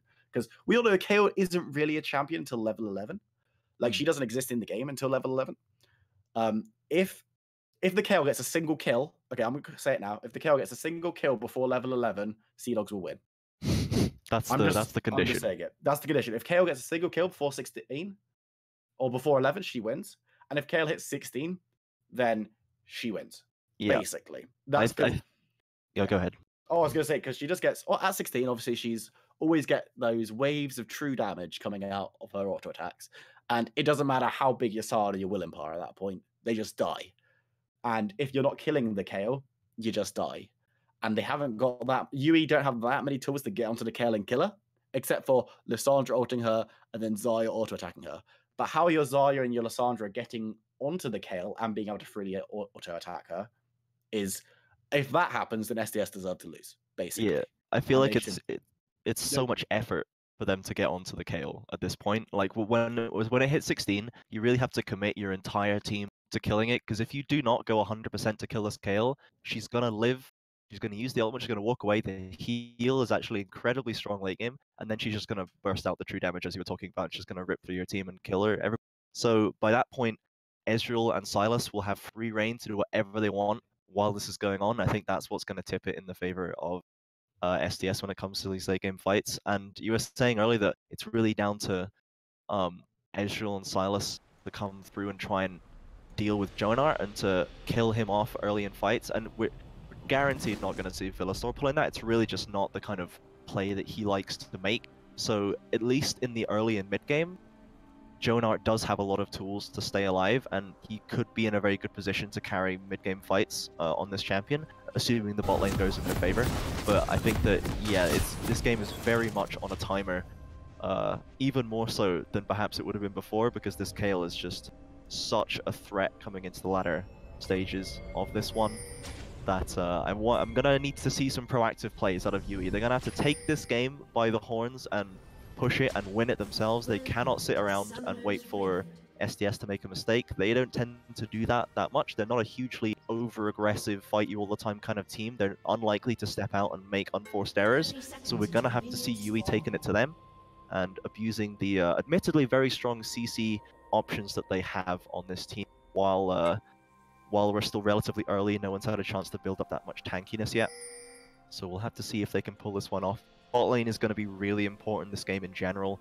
I think the top lane is going to be incredibly dull, and mid lane could be pretty hype. Depends on how excited Nidlift is feeling. Depends on where Sirhenge chooses to spend his time. But the bot lane, it's so essential for UE that this bot lane at least gets out even, and they really, really want them coming out so that Jonar can actually be this team fight for us. Yeah, so before we get into game, we're going to have a very quick round. I'm sick of please don't face check that. I was going to do my rundown of the teams. He looks like he's going to step. Why would he step back? Why would he go back and say, like, you know what? I want a little bit more free poke to be given to you. I'm going to run on the teams quickly while we look at both sides doing their bot side jungle. On the blue side, we do have UE that has Riven in the top lane, Slicker in the jungle, Jungle Different, Victim mid. The John Dart will be Marksman and Hanad. at support. And over on the red side, we do have SDS looking to confirm that playoff spot for themselves. Mammal in the top lane, Sir Hench in the jungle, Nidlift playing mid lane, Philostor at marksman, and Sneaky Teapot is going to be support. As you say, this bot lane is going to be super, super important because you cannot, if you're looking at somewhere where either you're going to win this game or you're going to attempt to win this game, it's going to have to be around the bot lane. Or at a push, they can look mid lane to try and get Lissandra really going. Because Lissandra is a massive bully. But the bot lane, getting Desire going, Desire is all your damage. So it's kind of, you're going to want Desire to be doing well. Because if she falls behind, even if you're ahead elsewhere, it could just be pretty upsetting because you're going to be like, oh, brilliant, I've got Azaya on my team who's doing 4 damage and they're not killing my San and Nunu, but San doesn't really do that much damage late game and Nunu never really does that much damage. Yeah. So it's kind of like, great, we can stand there and watch the KO hit level 16 and then kill us. So they're going to have to be pretty proactive, but it looks like it's going to be SDS proactive and half helping the Rakan. Yeah, I didn't believe Hanad did play the Rakan in the last game that they unfortunately lost against CPBA, so definitely still feeling comfortable on this champion enough to play it again in this game. But yeah, he kind of steps a little bit too far there, and Teapot gets a free knockup. They're going to have to try and get a bit more pressure at this point. They do have a very strong level 2, potentially looking for that level 2 engage. But they've already pushed Philostor and Teapot back into the tower, and Philostor, as I said earlier, the king of not losing his lane. He is happy to just sit back, use that mana up. He's got the TP ready to come back to lane once he gets that early tier. And I think that it's going to be very tough for them to get some kind of advantage. But here comes Hench, actually. Hench is going to come in and looking to get that damage off on Riven. Riven is going to be taken low. Riven is going to go down to KO. So it happens. To win the game. Yeah, they've actually won. So Hench coming in very nice. So Hench, obviously, Kale isn't a great champion early, but because she's melee up until 11, it's actually very nice to gank with Sejuani because you can get those stacks on your E, meaning that you can stun much, much quicker, and then you can get the Sejuani damage off much, much quicker. But yeah, as we say, GG well played. Yes, won this one and got themselves playoffs. Nice. Golf claps all around. Well done. Yeah. Hench did actually play that really well. It's such a clean flash. I thought. Still still looking for the fight, but Hanad's going to jump onto him. He's going to be ignited for his trouble. He might be going down. Sneaky Teapot looking to follow up. He's going to be brutal. He's going to go low. Less than 200. Ignite is going to be returned onto him. He's going to get away on less than 100 health. Both supports staying defeated. Both marks were okay. Nothing too untoward going on there. It's still Teapot being the aggressor in this lane. Really, this is a lane that should favor Rakan and Xayah early on as the ones trying to get the engages to get damage, but Teapot is the one who starts it up. Ooh, here we go. Starting again. This time, the double knockup coming through. Sneaky Teapot is going to be going low. He's going to be going down. The flash is going to go down. As we look top lane, as Mamla is going to be forced to fight away from Riven. As we see Sicko coming in, he's going to go Sicko mode. He's going to miss the biggest that will ever. Mammal makes a big flash, but it might actually be huge brain. As Sicko goes down, he's executed by the minions. That flash was so many IQ from Mammal. I didn't even see it going well until it did, but he moved away, managed to dodge the snowball naturally, and then flashed over Sicko, so that Sicko's next skill shot was just, there was no way of predicting it. And now Mammal's going to be able to push Riven in. Ooh, big plays there, coming in. That was so impressive by Mammal. Dude doesn't have boots, and he managed to perfectly weave around that snowball and get the flash away from the, I believe it's the Q from Nunu with the little snowballs coming out that you can't change the direction of. That was so key. And the fact that he didn't give up another kill, man, that's actually so good. It would have been even better if he'd managed to get a turnaround kill on the Nunu, but he will just take the execute at the very least, getting out of that one with his life. I think if we... Oh, hold on. Might be in trouble. He's going to try and get away. I don't think there's a flash on Hench at the moment. Nidalif not going to look for one. He'd get an auto attack on, but he's not going to. The biggest there will ever isn't looking too big as Sicko just runs directly into a wall. So Hench might be in trouble still, though. Stronger difference mid and Nidalif are going to be looking up there. No one really knows where the fight is going to happen in this mid lane as there's a surrounding, but they're going to be forced to back off. Doesn't look like anything's going to go down. So Hench is going to clear that ward. They did have the ultimate unlocked on Lissandra. That's probably why SDS decided to back off there. I believe Nidalif was still 5. He's only just hit 6 now. So that could have been something that would turn that fight against them. So they think it's just safer. Let's just walk away. We'll reset. We don't need to force anything crazy here. And then plus the bot lane actually was recall for the side of UE. And the bot lane of Sneaky Teapot and Philostor for SDS, they were not rotating, so they didn't have that extra pressure. They were focusing on getting plates instead, which is pretty much fine on this Ezreal Alistar lane. It's interesting that he has gone for the Sheen first instead of the tier first. which definitely is indicative of someone who wants to get kills and wants to have more of an impact in the lane. Ooh, he's got the ultimate might be taken. getting the kill. He's going to take a couple of tower shots, though, and it's going to be forced away because he doesn't want to trade life for life. But Lissandra was low on mana. Maybe he could have been a bit more aggressive there to try and grab that kill. I think he absolutely could have flashed in to use that ultimate there, because even though it's so hard to react, it's an instant cast pretty much, the Lissandra ultimate. So he can like flash in and then ult, or possibly flash in and ult himself and still use the shockwave damage to potentially secure that kill while protecting himself from the tower. So I think that Nidalif definitely had space to go more aggressive there, but doesn't want to throw it away, and they know they're doing alright, doesn't want to snowball this one in the opposite direction. So we'll have to see if he gets a little bit more assertive later on in this lane, as he's proven that he's going even right now, but that ultimate will still be on deck for him, so he might be able to translate it into other lanes. We'll have to see. They have started getting the CC chain racked up, as Hench is having a lot of pressure over the map right now. He's ganking a lot of lanes, getting a lot of scraps, while still maintaining a farm lead over the Nunu, and Nunu is an insanely well farming jungler with the consume.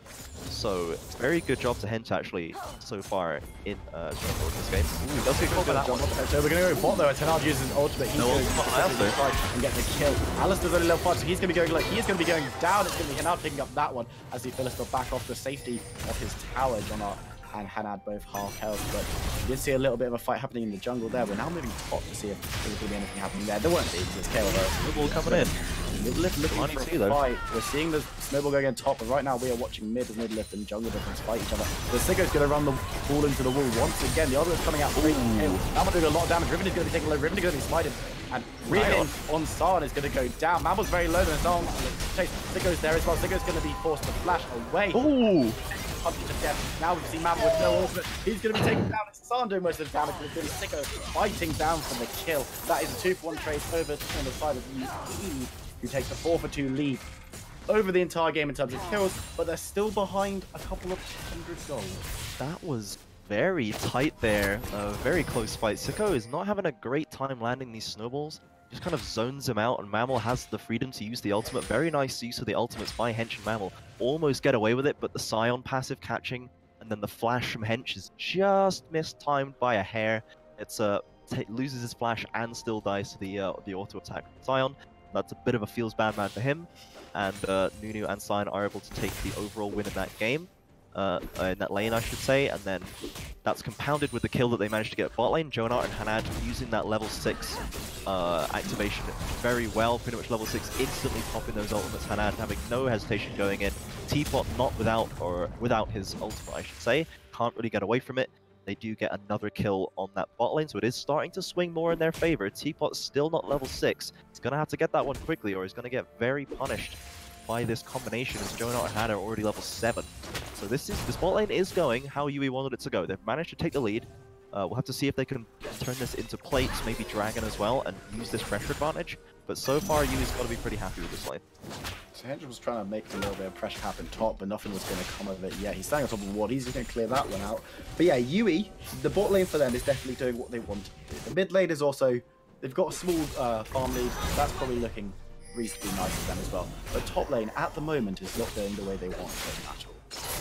You've got this Kale who's got a farm lead on the Scion, who's got a couple of kills, kill over him, and is looking to be creating pressure. And the pressure shouldn't be coming from Kale at this level. At level 8, Kale should have zero pressure basically, and it's all been down to Hench really in that early game, managing to come up and be so useful. Sicko might be in trouble here. His mid-level is going to look to jump on.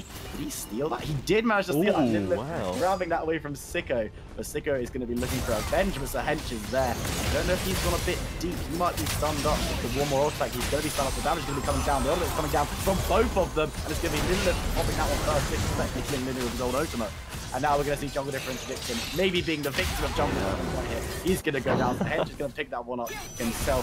But that is evening out the kills, showing that SDS have the gold lead. And really, like, I've got to start questioning some of these plays from Sicko, because he hasn't been looking very strong this game on this Nunu. He hasn't looked very comfortable. His snowball and decision making has been a little bit off, to say the least. Yeah, it's a classic solo queue scenario right there. When you see Jungle Diff Victim, he has the E over, and clearly they're calling for the fight there, but Jungle Diff Victim decides not to take it. They don't go for middle lift. He does have flash and cleanse up at the start of that fight, but Sick says no, he wants to take this fight, and he forces it all the way into the jungle. It's going to be once you take it into bot lane as he flash out from the top. He's going to come on to Philistore. Philistore's going to go low. The Ignite is taking off on him, but he should be okay. He's going to look at the ult. He's not going to be okay there. It's going to be taken out by a feather. Hanada's going to grab that one. That is a nice return kill from Yui in the bot lane. And now Sicko's going to come and turn up into the topside jungle, looking to maybe get a flank on here if we can get the shove from Yui's bot lane over. Sicko is looking for something. Mammal pushing him in the top lane. Sicko might find Hench in the jungle. He is going to find Hench in the jungle. He's going to find a knockup.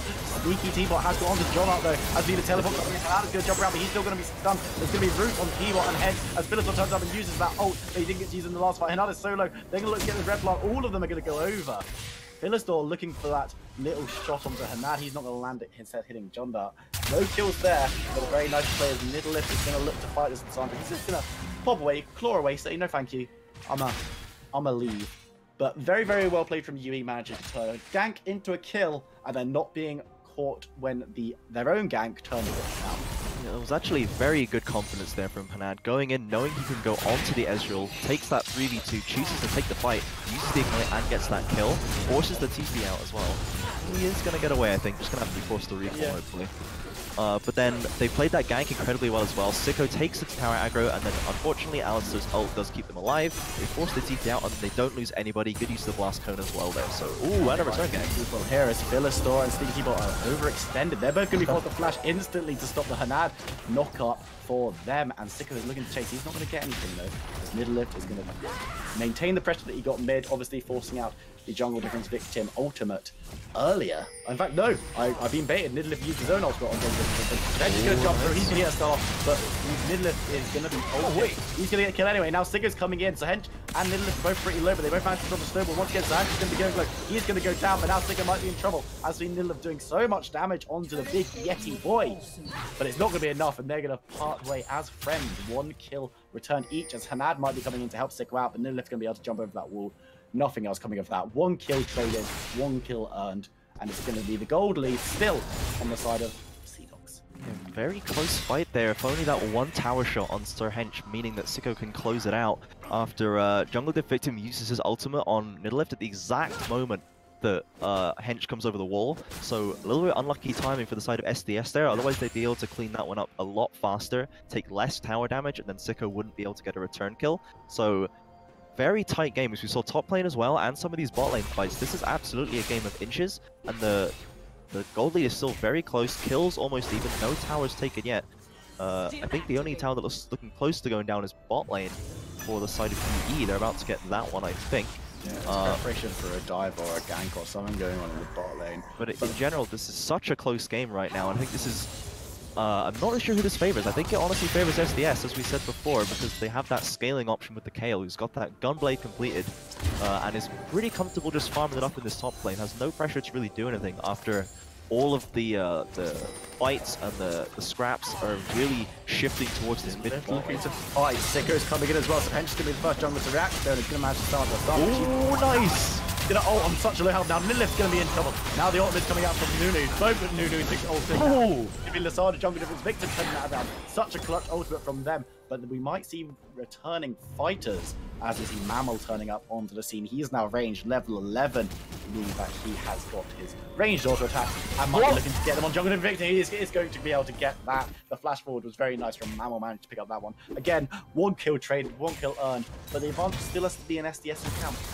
Dude, what did I say about this being a game of inches? Lissandra living on such a sliver there. The timely snowball from Sicko allowing it to get the ult and the heal up, plus the counter ultimate's not quite doing it. But it's really unfortunate. He gives away that kill to Mammal. He just got himself a nice 500 gold shutdown, and then gives it away to Mammal, and you're giving more money to this Kayle. This is not what you want. Like you said before, Kayle should not be having any pressure on this game. Only just hit level 11, so she's now an actual champion as opposed to a non-ent.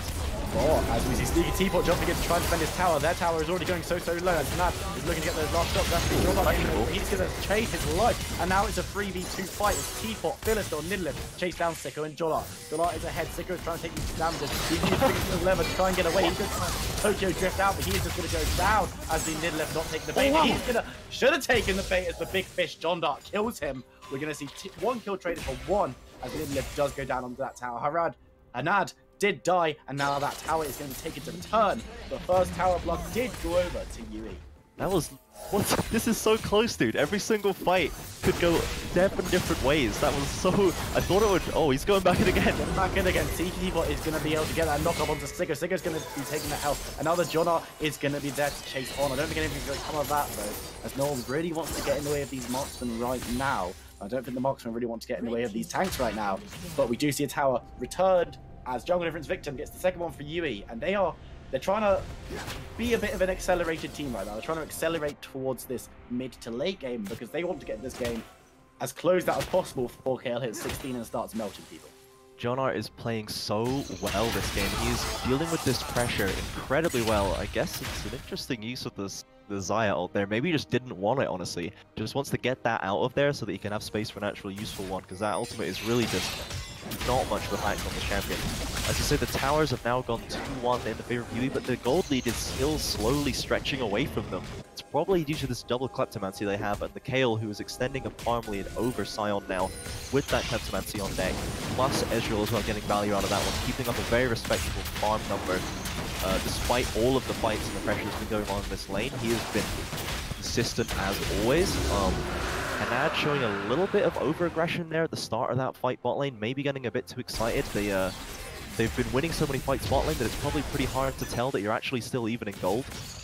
But then Nidlip happened to be in the right lane to weather that one as well, which definitely helps. They do have the Herald on the side of SDS as well. This is very important because we need to see what they choose to crack with it, whether they want to just try and focus with Kayle, or if they're actually going to group up, try and find a 4v4 team fight, then go with that one. Because I think that the 4v4 team fight is very, very losable for them right now. It looks like they are just going to raw drop it in that middle lane to create pressure, which is, I mean, it's not great if I'm honest. They'll hopefully get it if they can get it through, but yeah, it's going to get the charge. It's going to get oh no, charge. it lives though. The tower stays up though. You could say that not a brilliant use of Rift Herald, but now they might be looking to get a fight off the anti-Rift Riven in the push on their own. Sicko's going to run in to try and get a knock up on, but it looks like Riven is pretty not a push. Sicko's now the one taking the most damage. Riven is going to go down as we see Philistore coming up to the fight. Sicko being chased out on no how Sneaky the man to get that three-man quickling there as we do see someone go down already. It's going to be fell to the Lazada. Now Kayle is here and she is turning it on. Double kill over on Jungle Difference though, as they pick up a couple. But now the fight is continuing. Philistore looking for the chase, looking for the race, and is going to try and get another one. Hanad just again as sacrificial lamb. Jonar is going to say, this sacrifice is not in vain, friend. As Mammal picks up a triple kill, Jonar picks up his own. We see 4 people go down on Yui, 3 people go down over on the side of SDS, and now the Mammal is going to be the big fish in the pond standing, taking that tower. That's a fight that was very, very winnable for Yui, especially if Riven had been able to actually contribute anything to it, unfortunately, having to run away and losing his life at the beginning. The Lissandra, the late arrival of Rakan almost spelt defeat for SDS with that really nice Rakan ult engage, followed by Jonar as well, but they just didn't have enough of a combo left, sadly, to push it through, and Kayle and Philistore were able to be pretty much unmolested on the backline. Philistore dishing out a lot of damage there, playing that very safe, not getting caught up in the wombo engage, and then Mammal just activating very hard, gets a triple kill for himself as well. As you said, 6 1-on-1 on this Kayle, 174 CS. This guy is rolling. He is well on the way to becoming that late game Kayle. Oh my goodness. This victim is probably just going to die here. Use the ult myself to heal and stay alive. Think of his there. And now we're going to see Hanad collapsing. That is huge from Rakan, but Jungle Difference Victim fails. We're going to see teleports coming in as they want to get out, but Riven is standing in the way. Sneaky Teapot trying to make his escape, trying to make excuses. And Nala's going to be ripped down by Mammal now. And Mammal, the animal, is here, going to be knocked up and using those exalted auto attacks as the new one coming out. Now as Lulu is going to die. Mammal keeps himself alive. Double kill to him. Using that ultimate, and is now going to chase on the Jungle Difference Victim. He is going to be cut down. Riven is going to cut down Silas. But now Mammal is still there. Jonar is going to look to survive, but will not have enough. As we see Philistore picking up that one. 4 members of Yui going down. We only see Philistore and Mammal surviving over by the SDS. But STS have started to show that they have what it takes to win this game, and Mammal is for sure online. They're forcing that very hard, and Jungle Div Victim plays it very well to begin with, getting away, but then as you said, he fails that E back over, so he can't get back in range to lay more damage over. Jonart's rotating, he's coming down from the top side through the river. He changes his mind, goes the long way around, and ends up not being able to do any damage. So once they lose the initial fight, where they get 3 people very low, they can't finish anyone off, because they don't have Jonart. As we said earlier, Jonart is the only source of consistent damage on this team, and if he's not confident enough to go in there and dish it out, there's nothing they're going to do. So I'm pretty sure that's why they lost that fight. That was definitely a fight they could take. Hanat had another very, very nice engage. This guy is putting in huge amounts of work for his team this game, but Jonart, probably just a bit swooped by this 9-1 and 2 Kayle, chooses to go the long way around, and it cost his team the fight there, as Mammal was pretty much tied up with the other tanks that were still alive for the side of UE. So another very close one tiny decision, costing UE of what could have been a huge advantage. If they win that fight, you've got to believe that they're going to rotate to Baron, and then that can give them a massive ticket back into this game. So the fact that they don't have it means that the gold lead is just slowly inching away from them again as the tower goes down. Mammal now with 3 items completed, Hex Tech Gunblade, Winsu's, and Nashers. This guy is a monster right now. They're going to have to be so scared of him. At this point, if you're looking for a 5v5, you've got to start just thinking that UE cannot take it, and they have to start looking for picks only. There's already a fight coming out here. The next jump into the wall, into the sun. Great here. T-Bot is very tanky. He's going to be taking a bit of a beating with him. You know what coming out from Nunu. The Spinnerfield's over the wall, just throwing out down, and Diddler is going to be going low, but it's going to be Spinnerfield picking up the kill there. Sicko's running in, but his snowball is not going to be enough. Riven also being taken down. That's 3 members of UE. Falling to the side of SDS, who with a very, very nice team fight managed to pick themselves up 3 for nothing, and will be looking to get onto this barrier. It's absolutely going to be solved for the damage that SDS are pushing out. And I think it's fair to say that this was a very close game, but with the compositions the way they were, I think a close game is not what UE needed. Yeah, SDS is super happy with that. You see the level 16 Kayle, meaning that once again, SDS have won this game. I think, yeah, the earlier prediction seems to be coming true more and more by the second. They had it's a pretty scrappy engage, if I'm honest. They really wanted to force a fight there, and they didn't manage to line the CCs up. And Jonart is actually there. He's dealing out some damage, but the Kayle ultimate is doing so much work now. It's keeping you alive for so long. Plus, the Alistar ultimate is always amazing value. The healing from Nidalee just on that side, playing kind of disturbance and distraction, while they managed to get that Kayle exalted. Sicko stole that. Actually. that's good. That's revenge for when it was stolen from him earlier. That is something at least they can be happy about. But look at Mammal. He is so confident right now. He knows he is the 1v5 force has pretty much come online at this stage. And now with the Baron in his pocket as well, they can just run it down mid as a 5 stack. I don't think there's going to be that much UE can do. They're going to have to force an engage, but as I said before, the 5v5 is really not in their favor at this point. Oh, Hanat! Damage. What's going on now? We're seeing Riven No. fighting against Hanat. Is basically dead at this point. He's going to have to go back to base. Jungle difference to half health as well. So Hedge's going to be knocked up. We're not going to too much. Sicko unable What is going on here? There's so much trying to engage from UE, but they try engage and either fail to engage or actually decide, you know what, maybe we don't actually want to engage on this. And that is back though, meaning that the Picard's thickening to the end. And his engage is probably the best option that we have at the moment. There goes the Xayah ultimate. Taken low. Jonart on the backline, the one who's going to be doing the damage, but Mammal is the real king of the jungle out here, as Riven is going to be taken very low. The shield is big, but the shield is not going to stop all the damage coming through. Sicko half health as well.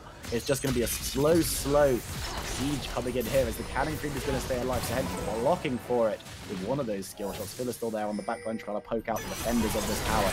We might see it go down very soon as the Hedge is going to be able to step up towards it. The tower goes down. Now we're going to see UE moving back. Do he want to defend it or do they want to retreat? Middle of looking for a flank. He's not going to be able to get one. You're going to see Sicko coming in. That is a big snowball. It's going to land on the Mammal, but the inhibitor is still going to full.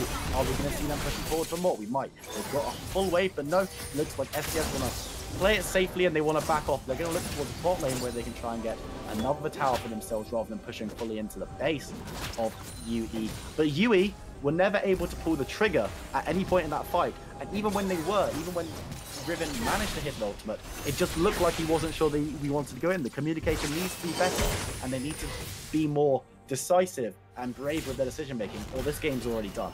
Yeah, that is fairly standard SDS play right there, not forcing anything at all. They have no pressure on them to do anything this game with the team comp they've built themselves and the Baron buff still active.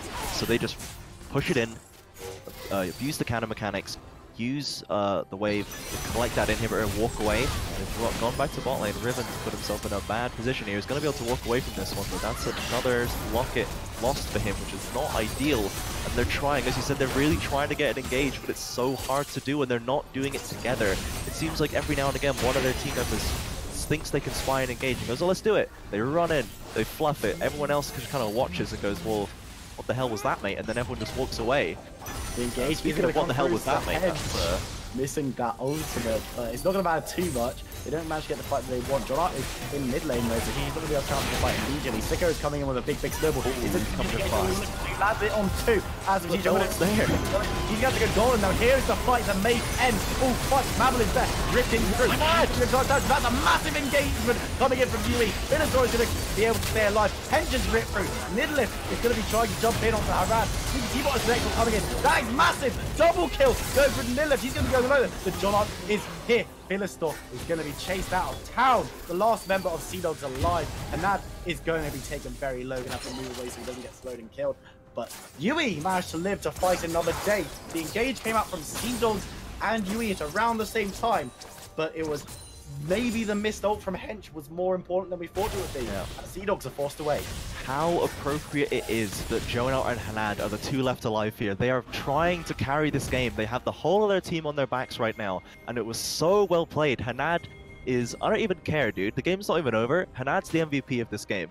Changed my mind. This guy is playing out of his mind on this Rakan. He's putting so much work in, and Jonah played that very well as well. Gets so much damage off in that fight, saves his ultimate when it's absolutely necessary, and manages to avoid too much of the damage. The side of SDS, they clump up super hard, and then Hanad gets that massive ultimate, super strong there. Jungle difference, Victim not dying, using good use of the Zhonya's as well to avoid the Teapot engage. Really, it was just excellently played by UE. They get that value, and we've proven here that they can do it. They can win fights. I'm not sure if Mammal was 16 in that fight. He's definitely 16 now. He was 16 in that fight. So, I mean, he had 16, and then they managed to still turn that one around. So, If you're a victim of your own difference, friend, as you go down, it's going to be Lilith picking up that one. But now UE might be in trouble. We see Mammal soloing that dragon down. It's early in Ocean, but that is always nice to have as he's going to move towards the bot lane. Questionable play from Jungle Difference Victim in the mid lane there. And now we're going to see SDS trying to maintain their momentum that was stalled a little bit from the last fight. And they're going to be looking for the safe bet. Seadogs might be one of the safest teams that we've got in this league, as they're just playing this macro. They're just running around. Sicko is going to be getting and defending other than John out there. Hanada's off to the side. But they're just going to go around trying to get these little advantages and letting Mammal split push and do the damage that he can over on the side of the bot side as Riven gonna jump through and doing lots of damage onto that Riven. Riven's gonna be taken low. Sana's gonna just struggle all over the place right now as we see Mammal looking to press through. Baron is being taken low. Well, taken low. It's being taken at least over on the side. There's rotation coming through. We're going to see a fight here. Nice. T-Bot gets a nice one to get both of the members of the UE. Hanada's going to be very low. He's going to be low to Philistore managed to get a kill. Teleport is coming to Lil as Sicko looks to stand there as Riven turns up. So Hedge is going to get that kill. Philistore is actually going to be the one getting it. Riven fighting for his life here. A sneaky Teapot Nidalee so Hedge and Philistore to clean up the mess that was made by the Baron there. Mammal is going to be looking to push into the base. Jungle Difference Victim is the only one that's still alive as don't count the farms. Undead passes, which I don't. Undead people aren't alive. Jungle Difference Victim's gonna go golden. It might not be enough.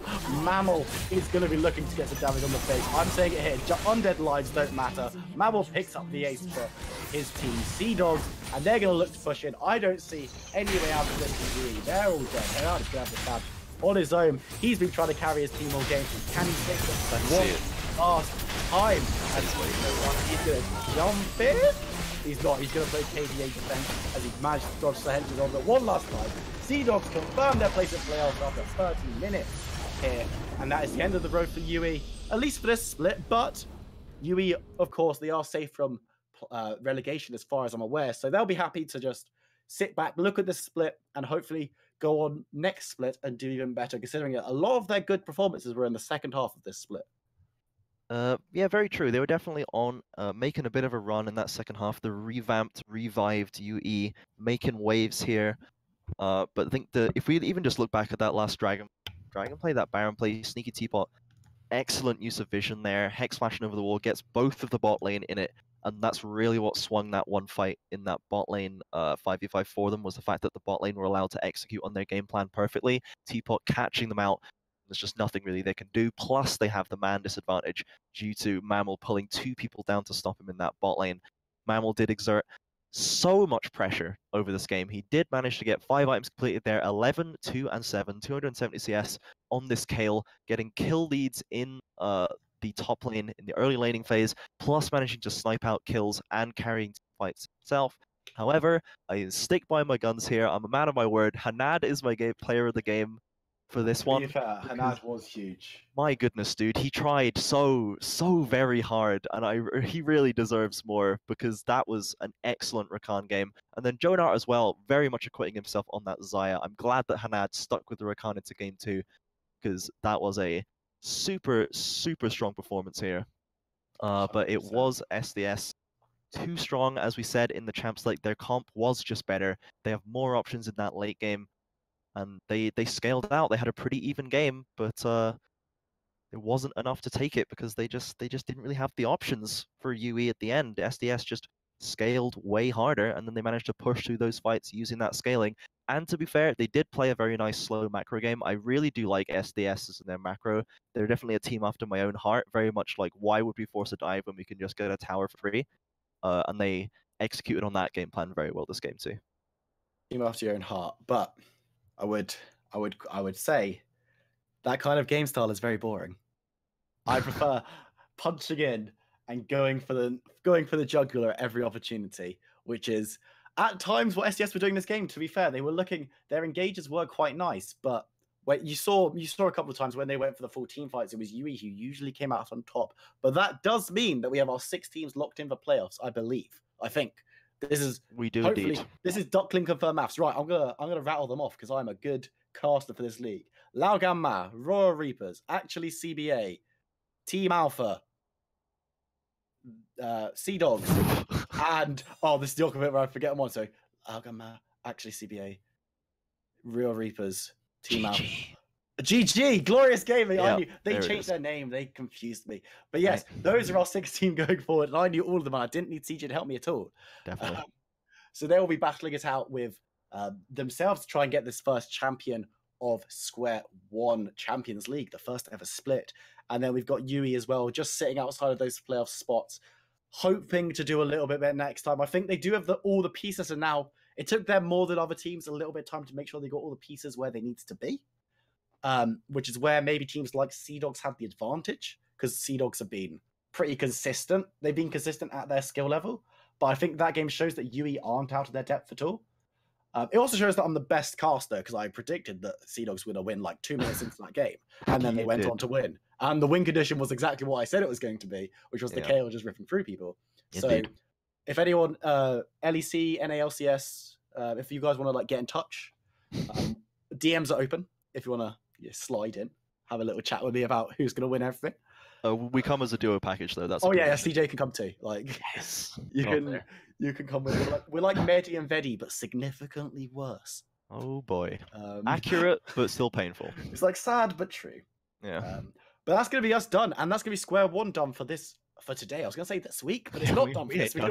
That's a lie. We've got games tomorrow, ladies and gentlemen. So you need to make sure that you get back here tomorrow to watch some important games. Maybe now that the 6 playoff teams are locked in, they're going to be looking to try and win as many games as possible in order to get the best seeding they can to try and get as far in playoffs as possible. Maybe get that bye. I hope there's a bye. I think that's how it works. I think so. And on the relegation side, we've got teams trying to climb out of relegation and keep themselves in the league for next split, where hopefully they'll do a little bit better. And for teams like UE, they're going to come and try and show that I reckon, do you know what? I reckon UE are going to play spoiler at some stage during the next couple of weeks. They're going to come in and beat someone that they shouldn't beat, because UE don't really have anything to play for now except pride. As far as I'm aware, I don't think they can be relegated and they can't make playoffs. But I think they're still going to ruin someone's day. And I don't know whose it's going to be, but I'm looking forward to seeing what's going to happen. I think they could absolutely do it. I think this is definitely a team that has the capability to take games off these top teams. So I'm looking forward to it, and I also hope they ruin someone's day. Honestly, I think they deserve to ruin someone's day.